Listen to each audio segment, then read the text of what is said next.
Hey guys, Josh, Right Coast Off-Road. Finally got our Rmax tender springs out ready to go. They'll be on the website as soon as this video's up. We're going to do an introductory price of $199.99 for the first 20 sets, and then it's going to go to $239.99. Free shipping anywhere in the U.S. to include Alaska and Hawaii. But yeah, it's the springs are marked. They're going to be 2 and 4 seat. Today we're going to do an install on a 4 seat. So the preload measurements in this video will be for the 4 seat. We're going to put the preload measurements for the 2 seat in the description down below. But it's super simple. I'm not going to show you how to take the shocks off your machines. You know, jack your machine up, get your tire off the ground. Don't get it a foot off the ground, because when you take the shock out, you could overextend your axle. Just get it about 1 inch off the ground so it'll droop down. But here you go. Here's your rear, and all of them are marked. You don't have to worry about stickers or anything like that. Rcor, Rmax R. This is your rears for the 4 seat. And then your front, Rcor, Rmax F on the front. I'm trying to get it to zoom, guys. I'm sorry. Made in the USA, lifetime warranty against breakage and sag. Will really give you a much better ride, because everybody knows the stock springs crush. And they're kind of designed more as a helper spring, but this will actually maintain some height to it, so you can get more ride height. You'll get a much smoother ride, much more compliant ride. But that's it, guys. I mean, I think they're an awesome product. We know where they're made. We've sold, and I couldn't even tell you how many KRX tender springs with 0 breakage, 0 failures, 0 issues. And this is the same spring manufacturer, so we're very confident in it, and that's why we can give it that lifetime warranty. But yeah, we're going to get right into the install, guys, so we'll be right back. Hey guys, Chad here with Right Coast. Today just want to do a quick video to show you the proper way to remove your stock springs and install our new Rmax tender springs. Pretty simple. You don't need any special tools or anything to do it. As long as you got a vise, you always want to hold the shock on the flat here at the eyelet. Aluminum jaws are nice, not necessary, but you always want to just sit it down, let the shock rest. And basically all you'll need is just simple tools, a hammer, a punch, and just a nice size flathead screwdriver. So there again, real simple. I'll take you through the process. I do recommend starting with super clean shocks, especially clean threads. So any dried mud, anything like that, you definitely want to make sure you have cleaned off the shocks well. And let's go ahead and get started here. So basically you just want to come in with your hammer and your punch. Just unloosen your locking ring here. And I also like to use a little bit of spray lube like WD-40 on the threads here. It just makes everything go a lot faster and easier for you. So let's just thread this down, screw it down out of the way here. And then what you can do is actually I just like to grab the springs. You don't need a special spanner, wrench, anything like that. If your threads are clean, literally you can just grab the springs, and you can see here how easily the load ring is turning. And basically you just want to go ahead and wind this down and get all the preload till the springs are loose.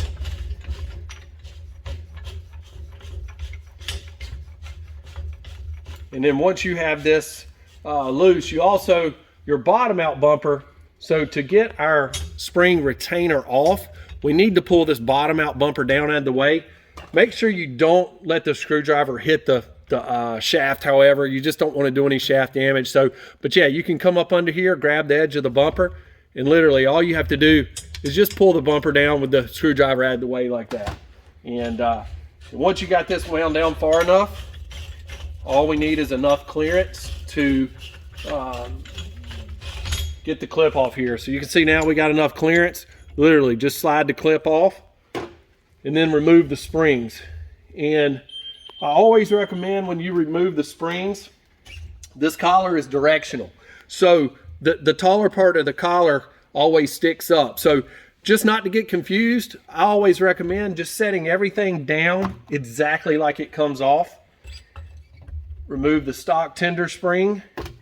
And also recommend, go ahead, if you got any grit, anything, now's just a good time to go ahead and clean the rest of the shock body up. Also just clean out the inside of your collars good as well. And then what we'll do is we'll go ahead and we're going to clean some of this stuff up here, and then when we come back I will show you the proper way to install and how to set the preload. All right guys, so now we're ready to put our new tender spring on, And as Josh had stated earlier, we'll always have an F at the end of our part number for front and an R for rear, so you don't get confused. So basically, I always like to install them so when the shock is in the upright position and mounted, you will read RCOR and the part number in the upright position. So yeah, all you got to do is come over here, just slide it down. And always remember, this is directional, so come back. Put your collar on, then come back with your mainspring. Slide that down, and then go ahead and put your retaining ring in. And what I like to do is just go ahead and hold the shock up till you feel it lock in. That way you can just spin your collar up quick like that.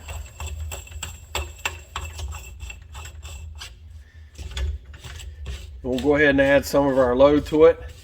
So the measurement we're looking for as a good starting point for our tender springs on the Rmax will actually be 3 3/4 on the front, and I'll show you guys the way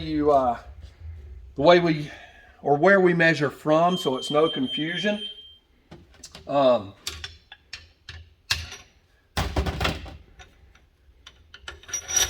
what we do is our locking ring, we'll go ahead and run it all the way up until it hits our load ring.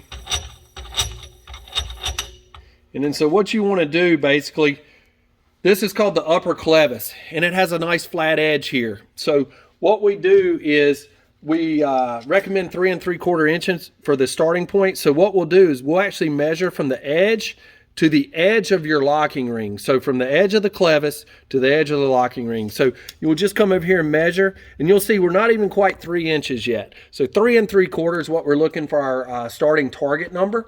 So what we'll do is we'll just come back over here. There again, with the threads clean, makes it fairly easy. Just grab the springs and continue to rotate until you get to the 3 3/4 measurement. All right, we'll go ahead and measure again here. And so you can see I've actually, I only have about an 1/8 inch to go. So there again, just get to the 3 3/4 mark and you'll be good.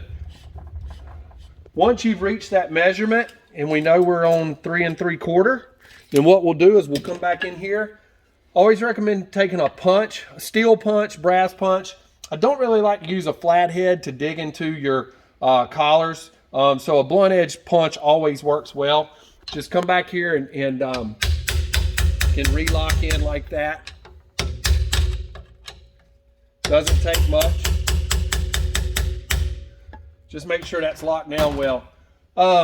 So that is the install for the front spring, and then we'll also show you coming up here, we'll show you an install and the recommended measurement on the rear spring. So now we got our rear spring, same teardown process as what our fronts were. So there again, just go and unloosen your locking ring. Again, make sure the threads are good and clean, and go ahead and just wind that all the way down out of the way. And something that's a little bit different on the rear shock on the Rmax compared to the front, this collar has more of a sleeve, so it's hard to get to the bumper, but you do have a hole in the top of your locking retainer here, so it's really easy. All you have to do is come in with your flathead, and you can push the bumper down from inside of here, and all you have to do is get it down just far enough out of the way. You can also just put your fingers in there and push it down to get it out of the way so you can get your retaining ring off. So there again, just grab both springs just like we did on the front, and all you have to do is just unwind till you have enough clearance to get your locking ring off. All right, so now we're ready to put our tender spring on, and there again, part number for rear springs will always end in an R. So go ahead and just slide that back over. Always remember, collars are directional, so put the long part up. Go ahead and put your mainspring back on. There again, you'll have a different collar on on the rear springs, and then we will have our locking ring. So just go ahead and run that up. Go ahead and just wind your load ring up. And so the measurement on the rear shock that we're looking for on the rear as a starting point is 3 1/8 inches. We will be measuring from the same spots as we did on the front spring, and we will also post the measurements for you on this video. Go ahead and wind this spring up, and then go ahead, since we're always measuring to the edge of our locking ring, go ahead and wind this up.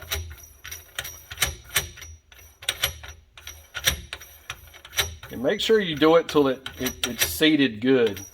You know, you definitely want to make sure you have your measurements very accurate. So there again, we'll measure from this, we'll measure from the edge here to the edge of your locking ring. And we're looking for 3 1/8 as a recommended starting point. So we just actually have just a little bit more to go here on this one, and we'll be at our target number.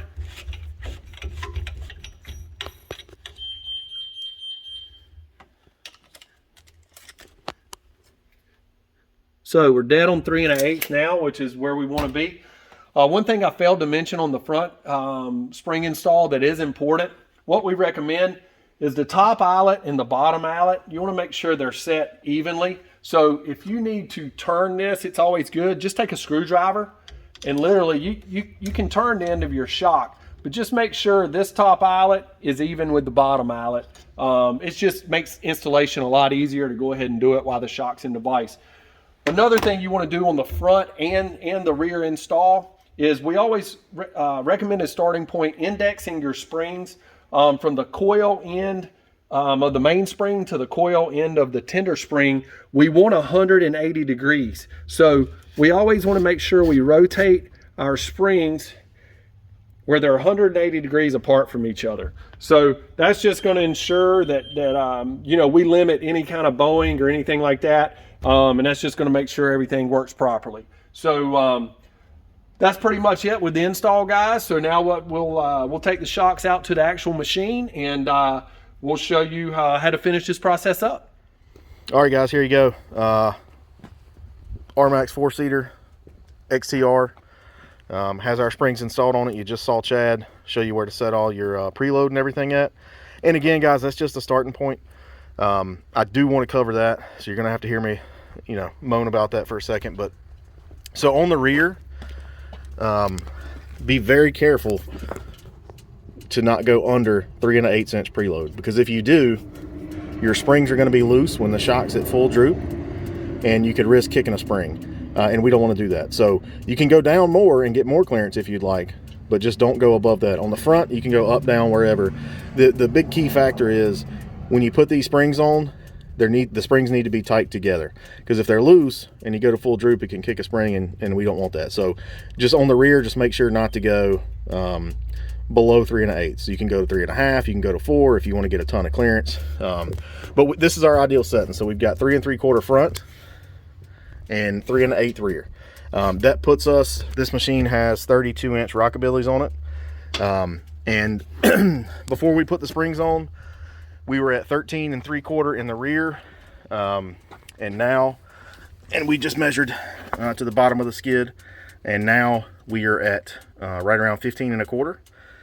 You can go higher. Like I said, all you got to do is just dial in that preload like a 1/2 inch at a time until you get it, you know, as high as you want it.